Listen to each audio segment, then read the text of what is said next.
Eh bien, bonjour à tous. Bonjour. Bonjour Justine. Alors Justine, un nouveau visage. Dans ces interviews du lundi, on a souhaité effectivement, donc tous les lundis, inviter une personne qui a trait au basket, mais pas que. Et Justine, vous êtes invitée donc parce que vous êtes une danseuse professionnelle. Et professeur de danse. Professeur de danse. Et vous avez donc brillamment animé l'autre jour le match de Toulouse. Donc vous avez un atelier de danse sur Montbrison. Voilà, l'atelier Elle Danse à Montbrison. L'atelier Elle Danse à Montbrison. Alors cet atelier Elle Danse, vous pouvez nous en parler? C'est vous qui l'avez créé? Comment oui, ça oui. s'est fait? Il y a 9 ans, j'ai repris une école de danse existante à Montbrison. Donc j'avais repris une petite clientèle à environ 60 élèves. Et après, donc je suis restée dans le centre-ville de Montbrison et au fur et à mesure des années, j'ai développé l'école de danse et on a récemment déménagé dans de nouveaux locaux, 11 rue Saint-Antoine à Montbrison. Rue Saint-Antoine, c'est proche d'ici, c'est proche de... Oui, vers le gymnase, vers le stade de la Madeleine, pardon. Vers le stade de la Madeleine. Donc vous avez un environnement, comment ça se passe? Vous avez une grande salle de danse? Là on a des locaux de qualité, j'ai 2 grandes salles de danse pour pouvoir accueillir des cours de danse en simultané tous les jours. Tous les jours. Ces cours de danse, vous les donnez à qui? Quel est l'âge de vos élèves? C'est des public pratiquants à partir de 4 ans. À partir de 4 ans, enfants, ados, adultes. Tout type de danse? Tout type de danse. Pour le moment, on a plusieurs disciplines. Donc, il y a 2 parties dans l'école de danse, 2 sections. Une partie cours de danse où on va avoir des cours de danse classique, hip-hop, lyrical jazz, modern jazz, raga dancehall. Et une autre partie bien-être avec les disciplines plutôt plus pour les adultes, yoga, pilates, stretching, des disciplines pour entretenir son corps. Qu'est-ce qu'il faut comme qualité pour être un bon danseur? Les qualités premières? L'assiduité. Et puis après, développer des qualités techniques. Oui, c'est ça, de pouvoir travailler au jour le jour, de travailler son corps sans jamais s'arrêter, quoi, tous les jours. Il faut avoir une bonne endurance. C'est un peu comme le basket. C'est ça, dans ma tête, je faisais un pont. Pour avoir effectivement l'adresse, il faut s'entraîner tous les jours. Je crois que Corinne en sait quelque chose. Alors, cette arrivée au basket, c'est venu comment? Parce que je connaissais aussi Corinne, donc le pont s'est fait comme ça. Et l'année dernière, on intervenait aussi pour les garçons. Donc on s'est dit pourquoi pas changer cette année. Et moi, ça fait une super expérience pour mes danseuses. Ça leur fait vraiment un complément de formation, parce que c'est des danseuses là qu'on a sélectionnées et des danseurs qui font beaucoup de cours de danse à la semaine, qui ont entre 6 heures de danse par semaine et qui donc du coup sont volontaires pour pouvoir danser plus lors d'événements qu'on nous propose. Cette expérience de Toulouse, vous allez la renouveler au sein de la saison? On intervient encore 7 fois. 7 fois, ouais. Donc c'est pratiquement tous les matchs. Voilà, on a signé, ouais. D'accord. Eh bien écoutez, c'est très bien. Merci beaucoup. Merci parce à que vous. C'est vrai que ça permet effectivement de créer le basket, c'est une chose, bien sûr. Hein, les gens viennent pour le basket. Mais le spectacle que vous avez donné à la mi-temps et lors des temps morts, participer à l'ambiance générale et font que vraiment, ces samedis soirs à Cherblanc, c'est une fête. Merci beaucoup et puis à très bientôt. On va maintenant laisser la parole à nos 2 principaux invités, donc Yves et Corinne, qui ont plein de choses à dire cette semaine. Il y a le match, mais pas que pour Corinne en l'occurrence. Merci Justine, à très bientôt. Merci beaucoup, à bientôt. Bonjour Corinne. Bonjour. Bonjour Justine et bonjour Xavier, qui sont restés pour suivre avec attention l'interview de Corinne, qui va nous renseigner sur plein de choses. Alors, on va quand même commencer, on va évoquer ton week-end chargé, Corinne, qui a dû être riche, je suppose, en émotions, avec 2 points forts. Le vendredi, dans le cadre de l'AG de la Fédération Française de Basketball, tu avais déjà été élu l'an passé meilleur coach de Ligue 2 féminine. Tu as beaucoup d'antécédents. Tu étais déjà à l'Académie Christian Jalon au niveau régional. Tu es chevalière du mérite. Tu as eu déjà beaucoup de distinctions. Et là, tu as eu la distinction suprême, le Hall of Fame du basket français, le Panthéon, en gros, en quelque sorte, où, dans le collège joueuse, tu as été distinguée et tu rentres dans l'Académie nationale du basket français. Alors, un petit mot sur cette soirée, sur... Ce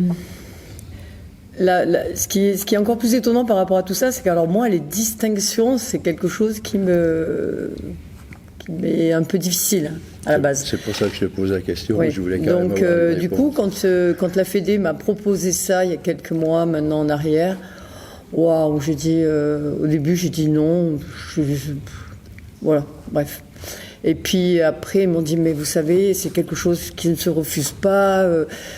Donc, en réfléchissant un petit peu avec moi-même, donc j'ai dit, il faut aller au bout de tout ça, quoi. Parce que ça correspond un petit peu.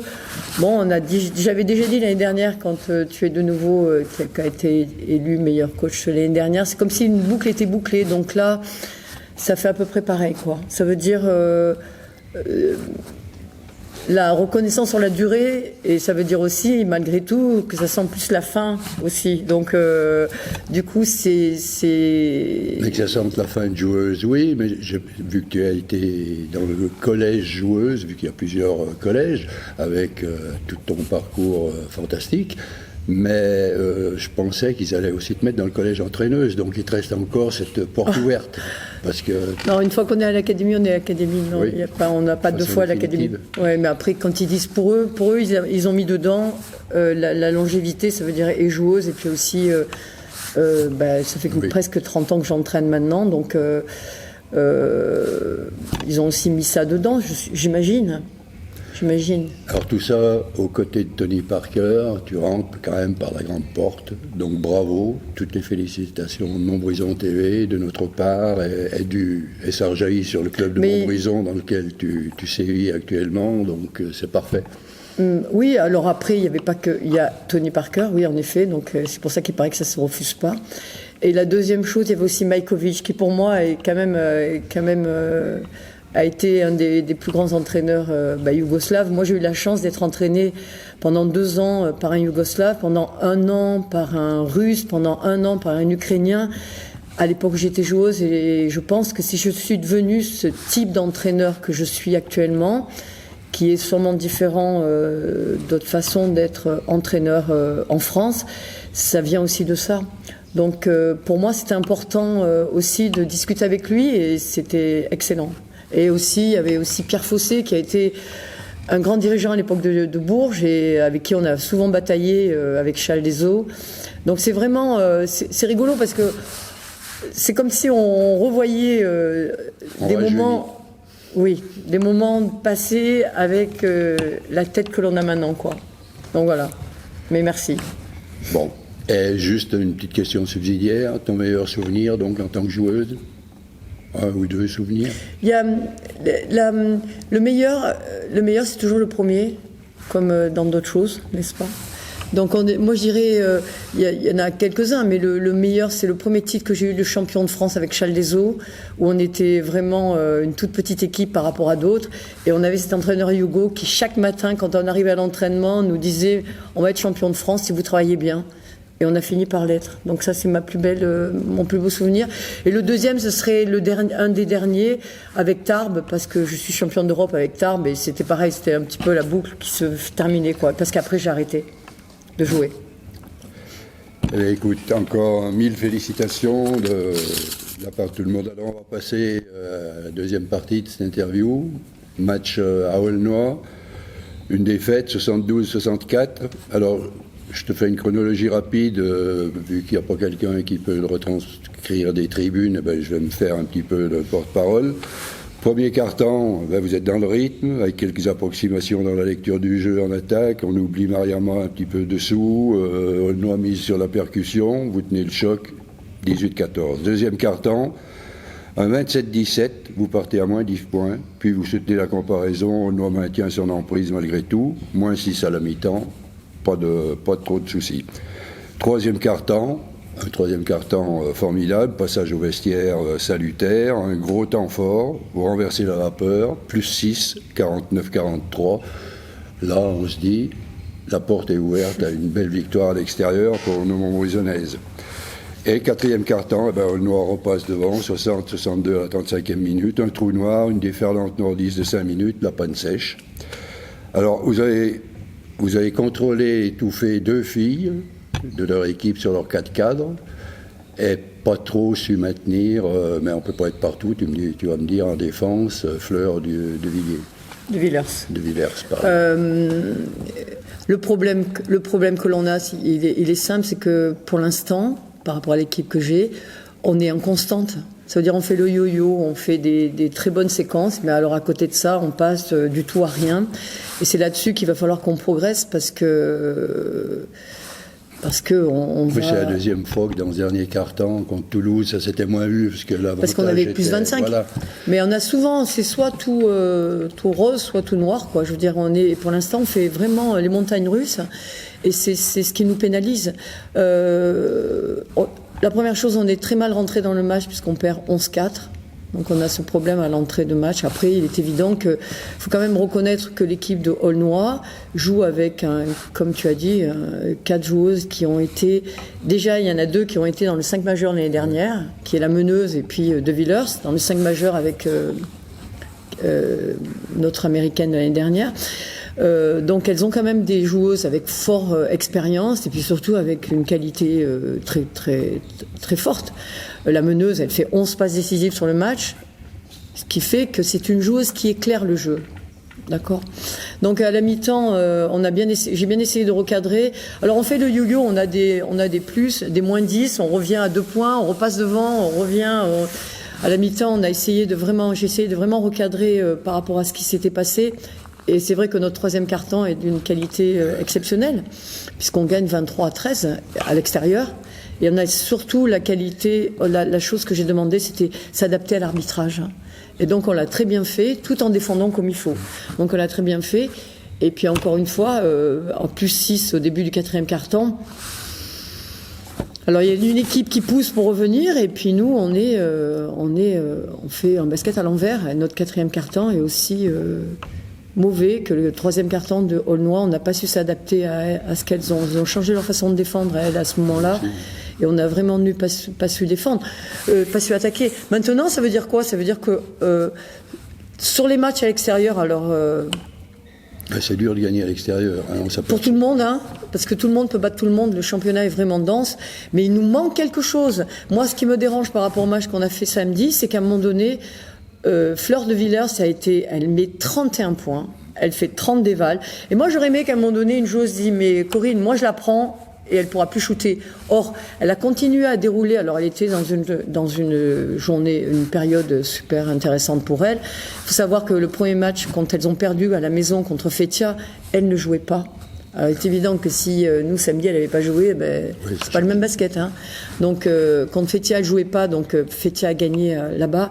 Mais déjà, c'est une excellente joueuse parce qu'elle est bonne maintenant à 3 points. Avant, c'était son point faible et maintenant, elle a rajouté ça. Donc, et c'est surtout nous qui n'avons pas su l'arrêter. Et il aurait fallu que j'ai une joueuse qui se mette en mission défensive sur elle. Alors on a un petit peu passé tout le monde en revue puisque on switchait sur les pics. Donc à un moment donné, elle avait une grande sur elle, elle avait une ailière, et on n'a pas su l'arrêter. Donc voilà, ce qui fait que à la sortie, on encaisse trop de points parce que 72 c'est hors de nos standards. L'objectif était c'était 64 et tu vois 64 on les jouait sur 1 ou 2 actions. Là on les a laissés. Notre quatrième quart-temps est vraiment mauvais. Maintenant il faut qu'on travaille là-dessus et que on va samedi à Fétia en Coupe de France. À nous de trouver des solutions pour ne pas se faire le yo-yo quoi. Je veux dire, à un moment donné, il faut qu'on arrive à une équipe qui est régulière. La régularité d'une équipe se trouve justement de pouvoir non pas faire des trous et prendre moins 10, revenir à 8, moins 10 plus 8 et ça. Quoi. Voilà, on va essayer de discuter là-dessus avec les joueuses. Malgré tout... ça se joue que sur des détails malgré tout. Ça reste un match de basket et que moi je pense sincèrement qu'on y arrivera. Ce que j'ai dit aux filles. C'est encourageant, je trouve. Oui, moi bon, parce qu'on est jeunes et on manque d'expérience. Après moi, il me semble que Michaela nous apporte pas assez encore. Notre étrangère américaine qui est pour l'instant au bout de 4 matchs à 2 sur 16 à 3 points. Donc ça fait de 12%. Donc le jour où elle mettra ses paniers à 3 points, on sera un petit peu plus stabilisé parce que souvent en plus c'est des shoots ouverts.